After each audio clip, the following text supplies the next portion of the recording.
gentlemen, may I have your attention, please? The show starts in 10, 9, 8, 7, 6, 5, 4, 3, 2, 1, go.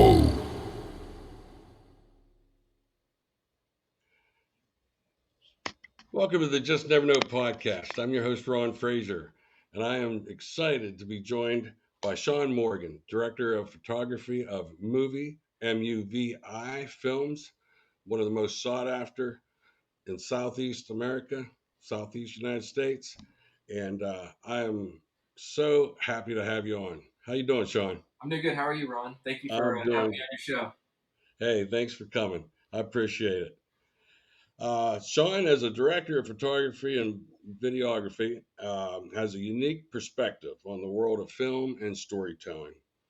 His role is so crucial in bringing a director's vision to life and capturing the essence of a story through visual elements. Let's just get right into it, Sean. I have so many good questions for you. Uh, First of all, can you share your journey to becoming a photographer?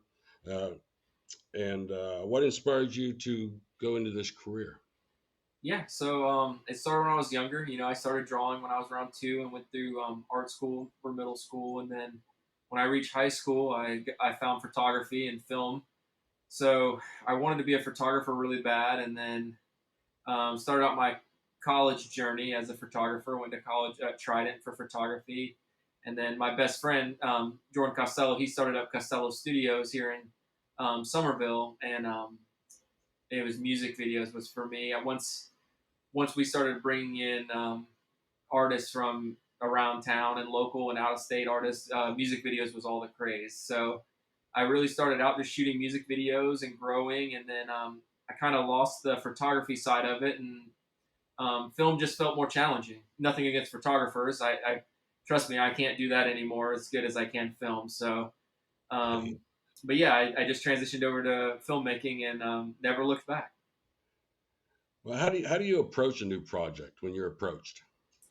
Yeah, usually I try to touch base with the director or the creative director, marketing director, and kind of feel what their idea is. What are they? What is their message? What are they looking to sell? And what's the mood of their film or their commercial? And really, just my job is to bring their vision and put it on canvas, right? So I'm like the right hand to the director. So I think the way I approach it is just really just have them send me some stills or examples of work that they really want to emulate and kind of incorporate into their project. Right. There's always talk about the lighting, the sound. Let's just go with lighting first. I think we both agree that the sound is so much important. But let's start with the lighting. It plays a crucial role in setting the tone and the atmosphere of a film. Um, how do you use lighting to enhance that storytelling and create a specific need for that scene? Yeah, I think lighting is the most important part of a director of photography's job.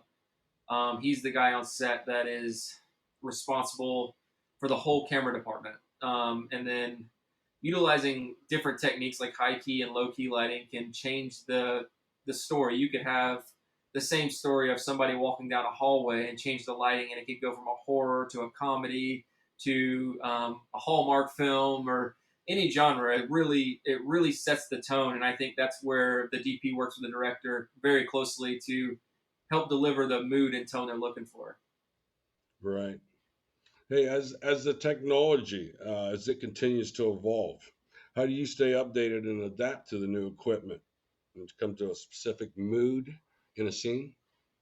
Yeah, so like I find this controversial a little bit, but I don't chase new cameras. I highly discourage that. I'm a big Sony guy, and Sony tends to come out with a new camera every 3 months. So trying to keep up with the market there is it's not plausible. I think a lot of people in the industry will agree. The industry standard I mean, it's still there. People are still shooting on Sony FS7s, which are about 10 years old. So as far as keeping up with technology, owning the gear isn't the main priority. The camera doesn't make the filmmaker, but I like to personally freelance. I take PA roles and other side gigs like AC roles or grip roles on larger productions than what I'm putting out, and I like to grow from that.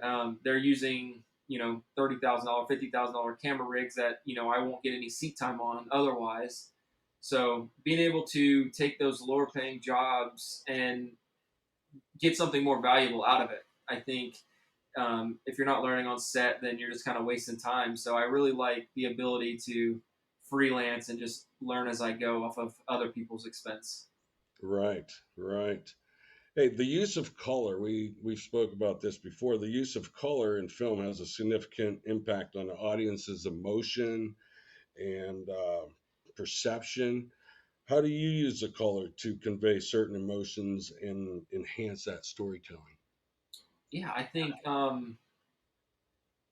color is really important. I think it goes back to the lighting techniques. I'm still learning, bicolor lighting techniques, but now with the advancement of RGB lights in the industry, you see really awesome productions like Stranger Things and Dahmer really throwing in, greens and teals and purples in places that my brain couldn't even imagine. So I think kind of touching base, I took color theory in college, and one of the things they kind of taught us, they showed statistics. They painted a prison cell like a baby blue, and it lowered the aggression rate by like 50% or whatever the statistic was. Um, and I think color really affects people. I think color choice and set deck and different things like that tell the story. The story is not just the actor and the line; it's all the little details. Unless you shoot f2 and blow and the bokehs everything out, but there's a lot of key details and really great story and filmmaking in the background and color. Yeah, a lot of psychology involved with that. Oh yeah. Yeah. As a director of photography and videography, you work closely with the camera team. So, how do you collaborate with them to ensure the visual elements are in sync with the director's vision? Yeah, we use different tools such as storyboards and mood boards and different things like that. We shot list. I work with a very consistent group of people that work with me on a daily basis, so they kind of know how I like to do certain things, but all the techniques are kind of the same. I mean, there's a thousand ways to light a room, but it's all basics. I mean, it starts with book lighting and your key lights and your rim lights and things like that. And every DP is a little different. I mean, I like to blast light through shower curtains and diffusion, and some people like hard lighting. So it's really just finding a group and a team that works together well and learns and takes good direction. I think anybody can succeed on a film crew if you just can just follow directions. I think that's the biggest thing, and ask questions. Right. And every director, they have a unique style and approach to their storytelling. So then you have to readjust yourself and get in collaboration with them. How do you adjust your techniques and style to fit their vision while still maintaining your signature touch? Yeah, I think when directors kind of like find their DP, they have an idea of what their style is. I think especially with higher end directors, they know what they're looking for. So they see my reel and they know what I'm doing, and they want my technique as well. Um, I really focus on composition and storytelling, and then I also just I like I like to work with directors who are very actor based too and give me a little bit of creative freedom. So, in order to like function what the director wants versus what I can do, sometimes that comes down to budget, and sometimes we push back. And but a lot of times, I think directors have a good idea what they're getting from their DP, and they have a lot of trust in their DP. Right. Can you share a particular challenging project you may have worked on and how you overcame that obstacle to create a visually stunning product? Yeah, so I think we shot the 48-hour film festival for Savannah last year. I definitely think that was one of the most difficult projects as far as crunch time goes. And I have to give credit to the director, Aaron Paderewski. I think he was the sole reason for overcoming those obstacles. When you manage things, well, to rewind, the 48-hour film festival is basically you're given an idea, two genres, two props, character name and profession at 7 p.m. on Friday, and you got to deliver a 7-minute film by 7 p.m. Sunday.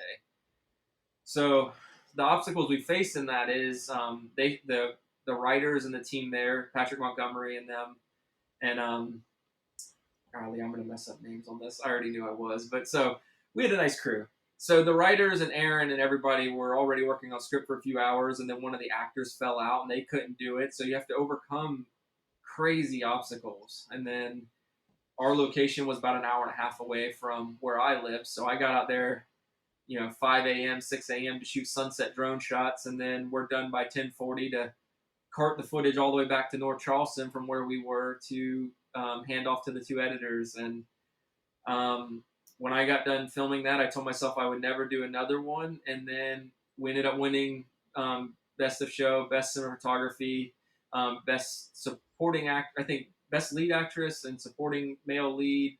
There was like 7 awards we won, and then you're hooked again. And then you're like, well, why can't we do the next one? But like I said, hats off to the director Aaron on that, and the whole crew. The 2 editors are phenomenal. Yeah, I mean, I think of 48 hours and I think editing, I think, well, man, that's got to be hell. Gosh. I mean, that's under crunch like that. I would never do it. You couldn't pay me to edit that. Like I said, those guys, Terry and Craig, they stayed up from, I think I got the footage to them around 11 p.m. and I don't think they went to sleep. I think all the way through till 7 p.m. where the deadline was, and they pulled it off. It was amazing, and they didn't just pull it off. They did great work. I mean, like I said, the awards really speak for themselves on that. I'm really proud to be a part of that team. Wow, that's amazing. I just can't fathom 48 hours putting something out. With the rise of streaming services and online platforms, how do you think the landscape of storytelling and filmmaking has changed, and how do you adapt to these changes in your work? Yeah, I think with some of the more popular platforms like Tubi, I think it's really given a platform for smaller creators. I think I'm gonna fumble on this one a little bit with people who don't understand how Tubi works. Basically, you can use an aggregator like Film Hub to submit your features and films, and companies like Tubi and Amazon Prime and Peacock and them, they all will, bid in the rights to purchase your film to put it online. Um, Tubi works off of AdSense, so you really can make your money back on projects. I think that was what's really cool to me. I think back 4 years ago, you could sink money into a film and create it, throw it on YouTube, and or throw it into a film festival for a year and just lose money. I think, and then Tubi now gives people the platform to take small budget films and turn around and make their money back. It's a great rising platform for artists and creators, and I'm fortunate enough to have a few films that I've DP'd to be on there, and um, I think streaming is the new way. I'm a cinema guy. I like theaters, but um, getting your film in front of an audience is the end goal. Exactly, exactly. Well, what advice would you give to aspiring DPs, directors of photography, and what are some essential skills and qualities one needs to succeed in this field? I would just say create. I think that's the biggest advice is one, buy what you can afford, the best you can afford. You don't have to have the newest and latest and greatest cameras out there. I think a lot of people chase gear and a lot of people chase influencers. You see that in our industry a lot, and with social media platforms, you always see the latest and greatest Sony camera out there. But really, a good script and a good story and a good group of friends, man, you can create some really awesome stuff. And I think, long as your passion's in the creating part of it, the rest of the success will come. I think it's not a journey you just jump in, go to film school, get out, and next thing you know, you're a famous director. I think there's a lot of grinding. Don't be scared to take PA roles. I've learned more stuff on sets as a PA than I ever did. Um, I think I credit some of the guys I've worked with just walking onto a set with gear that's cost more than my house. I'm gonna learn. I'm there to learn. So I think that's the biggest thing is don't be scared to take small roles. I think that's the key. Get on set, just get there. Yeah, I mean, if you're learning, you're not really losing. Nope, You not at all. In your opinion, what makes a great director of photography, and what sets, I'm going to say, what sets you apart from a good film, from a truly exceptional one in terms of visual storytelling? For the first part, I think what makes a great DP is just the ability to understand lighting. The ability to change lighting can change the whole storytelling, like we touched base on a second ago. Um, just really understanding exposures and lighting. Um, Learn your film tools, learn your false colors and your zebras, and I mean, if you want to really go out, get you a light meter, but it's the ability to control light and shape light is where a DP shines. And then what separates, I think, me from other DPs and my style is um, composition. I really focus on composition, and then I also focus on what I have and try to improve that. I think my style is not always perfect. It's not always what other people like, but I always really dialed in on shooting handheld. I think, and I say handheld, I use things like cine saddles and easy rigs, but still, if I could master in handheld, versus a steady camera, things like that, that's what I have. That's what I need to grow. That's what I focus on. And then what makes a film a stunning, visually compelling film is always going to be, the script. Not to get cliche, but I don't care how good a film looks. If it's a bad story, it's a bad film. Right, exactly. Here's a question with the times and the technology changing. With the increasing use of CGI and special effects in films, how do you maintain a balance between the practical and digital effects to create a more cohesive visual experience? Yeah, so I don't really have a lot of experience with CGI. My personal use on it is I use it to make things safe. I like to use CGI for gunshot effects instead of loading blanks. Anything that we can do to reduce safety on set, I feel like that's where my use for CGI would be. Um, Also using techniques like The Shining, where you can show something that's happened, you can imply it. You can really get away from CGI that way. I fortunately have not, or unfortunately have not really been on a production or used a production where the budget required major CGI effects. I've been working with Ken Elliott a little bit and some of his Blender and his aspects of putting something together for me on some green screen stuff. So I'll get back to you on some of this, but it's cool. It's a cool aspect. I just think it's a different realm. I'm trying to learn one thing at a time. Right, right. As a director of photography, you have worked on a variety of projects ranging from film to commercials. I know you've done a lot of commercials. How do you adapt the different genres and the styles of that? Yeah. So I like to separate it. I think for me, I consider myself more of a commercial director, DP. I think I love filming commercials. I think I enjoy it more than filming films. And then I like to separate it. For me, shooting commercials is my job, and then my passion comes out when I get to shoot indie films. There's always that creative side of me and that storytelling side, and I like to adapt some of these creative looks into my commercials. And one of my clients, I'm working with, they do a lot of green screen stuff, and they've approached me. I was like, hey, we want to get away from our green screen stuff. We don't find it modern. It doesn't upkeep with the times. And they give me a lot of creative freedom. And then I know commercial filmmakers get a lot of rap. I hear it all the time that shooting commercials isn't as hard as shooting a film, and I'm here to tell you it is. It really is. I've shot some commercials. I've had 12 hours of prep time. It's been in the works. We've talked about it for 6 months, and then hey, we have a 2-day window with this star athlete. Can we make this happen? And I'm like, okay, well here we go. So it's like 12 hours of crunch time. You got 5 locations you got to make into one, and it's rewarding though. I will say, shooting commercials. I think I had mentioned to you before about shooting commercials is very prevalent. Like you get the reward. It's the self gratification is right there, immediate. That's the word I'm looking for, immediate gratification. Whereas shooting a film is 6 months of pre-production, 6 months of principal photography, 6 months of post production, marketing, and then by the time you're 2 years in, you're already shooting stuff you think's better than what you've already done, and it's not as self rewarding. I think yes, commercials, everyone's usually happy at the end. You get to see your stuff. I mean, you're sitting there watching college football, and your NCAA commercial comes on the screen, and it's exciting. It's very self rewarding and instant gratification with commercial world. Yeah, you give off that you love the challenges, no matter where it's at. Oh, I do.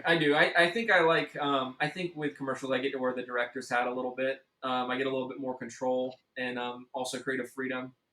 But I do like challenges. I think that's the art of filmmaking, is doing more with less. It's fun.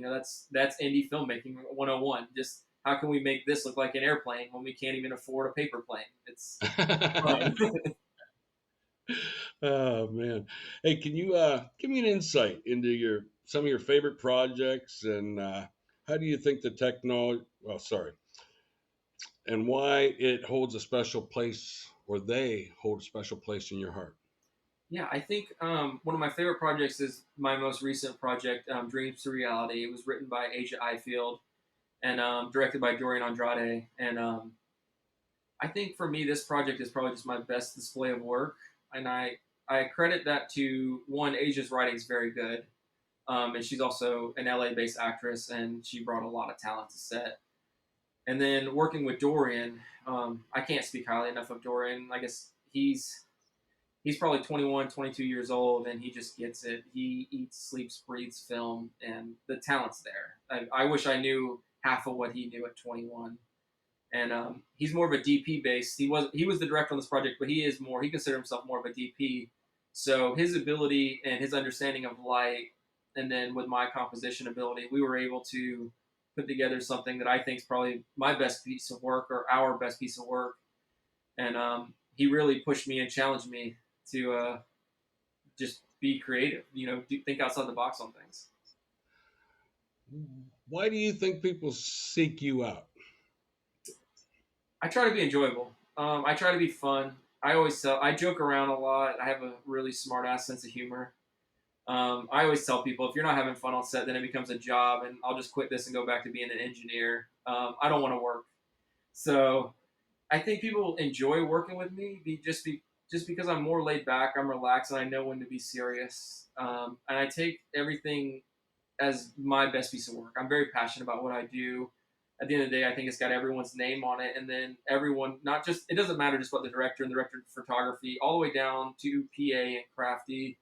All these credits matter to everyone, and I think I prove that I take things very seriously when the time comes, and I try to be enjoyable. I wouldn't say Right. everybody likes me, but it's okay. It's well, it's like it's that association perception. You're a team, and everybody has to hold the ball. Absolutely, and I try to be as authentic as possible. Like, I try to just let people know I can be that you want me to be, or we can have fun. So, and I think that's where I just try to separate myself as be. It's everything is in my world is it's reputation. So it's very important to just be not just well liked, but people want to work with you and you're respected too. Right. Now you've worked with a numerous amount of directors in this area, as far as the whole southeast. Hmm. You want to give a shout out to some of them and what you liked about them, and maybe even the differences among them. Oh yeah, I'll start with Aaron Paderewski. I think so I did two projects with Aaron. The first project was the 48-hour film festival, and his leadership abilities came out in that project. And man, he's good. He's cool, calm, and composed. And then I've been doing some pickup shots for his feature film coming out, The Sins Beneath. I think that comes out this year, and it's another horror film. But he's great, man. He's one of the directors I think that's going to bring multi-million-dollar budget projects to Charleston. He's fantastic. He believes in his work, and he's probably the first person I've met that just lives film. I mean, that's the only thing he talks about. It is everything to him. And if anyone knows him and has seen this, will understand what I'm talking about. Aaron loves film, man, and he gets it. He's an actor as well, So his communication skills between actors on set is phenomenal, and then his ability to understand composition and all the aspects of the film world, he's just got it. And then I would say another great director I worked with was Connie C. Lamoth, and we worked on The Wooden Bowl together. She was fantastic. That her writing is probably the best in Charleston. She's a beautiful writer. I've read two of her scripts. We filmed one, working on the other one.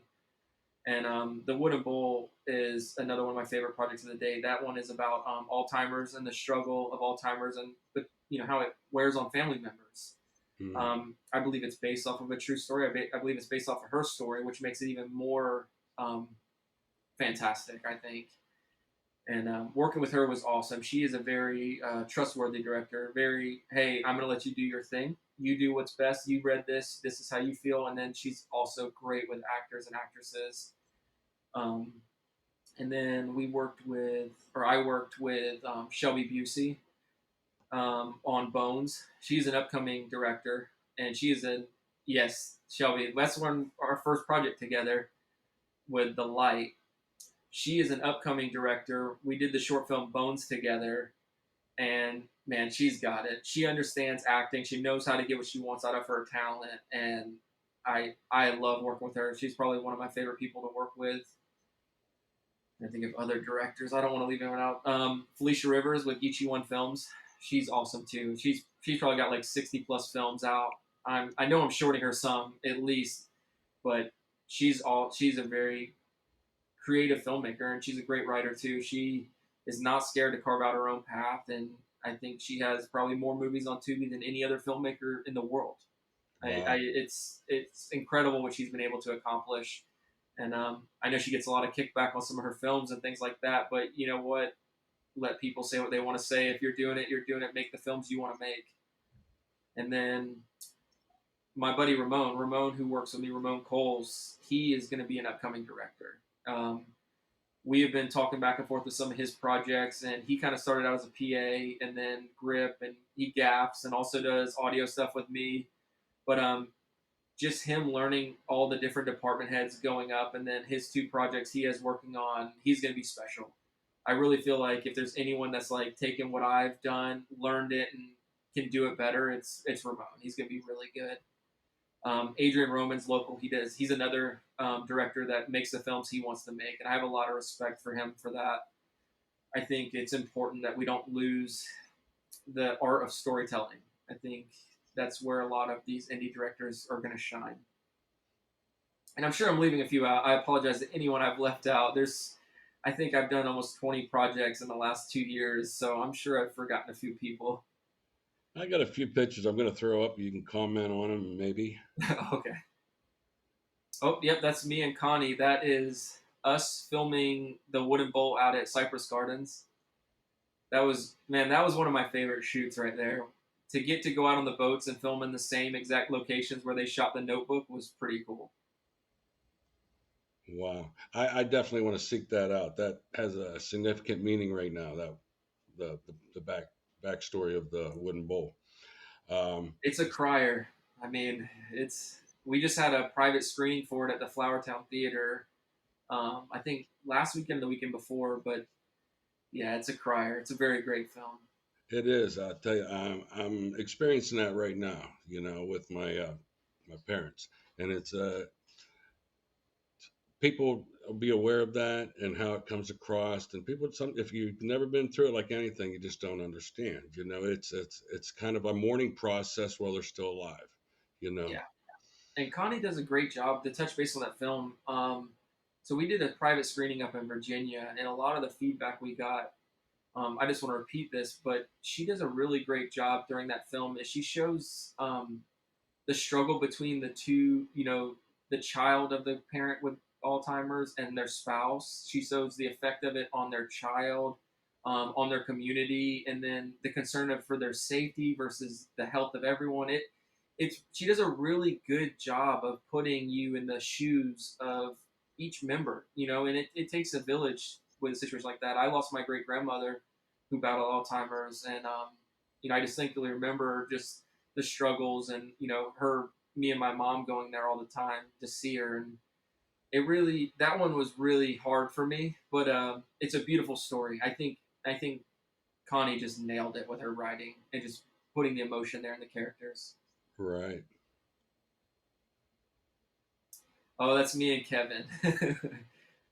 So shout out to also Sova Black, who also was the photographer of this photo. But this is me and Kevin shooting. I think this is the newest Geechee One film. Um, he Loves Me Not. So that's basically that one there. I mean, your IMDb Pro meter is just going off the chart, my man. I'm trying. I'm trying to get there. Hopefully I can get some get it up a little higher. Wow. I wanted to ask you, how do you think the technology is going to continue to shape the industry in the coming years? Yeah, I think as much as we don't like it, I think AI is really going to push big into our industry. I know there was a lot of kickback with the union on them trying to scan and artificially replace background actors, and I think, to my personal opinion, it's a horrible idea. I think if we try and cut corners and cut budget, it's just gonna you're just gonna lose the art, and eventually these films are going to turn into big commercials. We already see it. I spoke about it on social media about how I felt with the film The Creator. Even as a Sony guy, I felt like The Creator was one big marketing ploy to sell FX3s. And, look, it's a consumer camera. Anyone can shoot a film. And then you have movies like Transformers that throw 25 different new Chevy products in every one of their films. And I feel like with technology and AI and things like that, if we keep it's going to make a lot of us creators obsolete. I think that's the hard part about the industry is we have to learn to adapt and overcome and then still learn some of this stuff. I think for me it's kind of like a give and take. It's really hard because some of this AI stuff you see is just plagiarism. It's flat out pulling images and sound clips and from other artists off the internet. And I think until we recognize this AI stuff as plagiarism, I don't think it's going to get shut down. And it's an adapt and evolve type situation. So I think we have to learn to grow with it and work around it kind of situation. But I think that's the biggest concern with technology. It seems like it's dehumanizing the Yeah. whole process. It's taking the artist out of the art. I think Right. it's when something becomes, what is it, fast and cheap and easy, you can only get three. But if you can make stuff fast, cheap, and easy, it's just not going to be good. Um, it's I don't know. I have a really strong personal dislike towards it. But again, I also understand when digital cameras came out. I started on film as a photographer, and I shot medium format all through high school and college. So when digital was, and that was during the digital, the boom. And when digital photography came out, I hated it. I hated digital photography. I thought it was, it wasn't as hard. It wasn't challenging. You don't have to enlarge stuff in the darkroom to, develop. And but I adapted, and I think that's where we're gonna have to come with it. Is it's gonna be prevalent. And I think it's scary when you look at background actors are gonna be the first to lose their jobs, and then next thing you know, content creators are gonna lose their jobs, and it's just gonna be a downfall of the creator. Yeah. Unfortunately, like society, it's coming down to the money. They Yeah. don't. That's basically what it is. They're looking at more of the business perspective than the art perspective, and it's unfortunate. We're going to remove a little bit. We're going to remove ourselves a little bit from the film and talk about Sean. Uh, you are an author of Avery the Alpaca Oh and yeah. others. Yeah. So took my shot at some children books. A lot of people don't know I have a special needs child. My daughter is diagnosed autism, and some of the backstory behind Avery the Alpaca is these are our stories. These are stories me and my kid kind of come up with, and as she was growing up, nonverbal, um, we would joke with these different stories and help her understand and reflect with emotions. Her big thing was not recognizing emotions or things like that. So having this book was kind of like my thing to my kid. And I think if it can help other kids, that's really special to me. A lot of my passion is towards my family and my daughter. So the two books about Avery the alpaca that are out so far are really just, I don't want to say Avery's on the spectrum, but it is kind of like that. It helps kids put themselves in different scenarios to understand social skills and learning and team building skills. Where could people find them books? Where could they find them? Yeah, so Avery the Alpaca and the Surprise Party, and then Avery the Alpaca and Gabe's Buried Treasure are available on Amazon Prime, um, Barnes and Noble, as well as Books a Million. And I believe there's a few other online stores that have picked them up as distributors, but I publish through Amazon, so um, you can find them pretty much. You can Google it and it'll pop up somewhere. Okay, great. Now, when you started out, you started out in aerospace manufacturing. Oh yeah. So I started out college. I wanted to be a photographer, and then after about a year of that, I realized there's a lot of photographers in Charleston, and a lot of good photographers in Charleston too. This is the wedding capital. You're So I right. realized I was never going to make any money in photography business, and I didn't want to be a starving artist my whole life. So I grew up a car guy. I have a great dad. My father's a great mechanic. He can fix anything. We grew up drag racing. I'm a hot rod guy, muscle car guy, and my dad told me since a young age. He said, "Man, whatever you do, don't grow up to be a mechanic." He said, "You'll work hard the rest of your life," and he's like, "You don't want to do that." So, watching my dad work hard his whole life, being a mechanic, I decided to switch majors because I was mechanically inclined over to aerospace manufacturing, and I figured they're like cars, just more expensive. So I did that, and I did that about 12 years. I spent 6 years as a application or a quality engineer, and then graduated, switched jobs to a quality manager, and then took the last 5 years of the job I was at. I was an applications engineer, and it's fun. I get to incorporate a lot of that into my filmmaking now. I do a lot of instructional manuals and film stuff like how it's made, things like that. So it's really cool to get to incorporate that side of my degree back into the artist side that I have in me that I never thought I would use. So it's fun. That's great. Well, where can directors or anybody find and get a hold of you? They can email me at info@movifilms.com. Any social media platform, just about. If you look up Movie Films, MUVI FILMS, I'm on there. I tend to post a lot. I feel like staying relevant helps me find work. So Yeah, I'm sure if you're watching this, you've seen some of my social media posts. Sometimes they're not so vanilla, but yeah, if you can contact me online or by email, I'm available. that's great. Before we close, was anything you'd like to shout out or mention?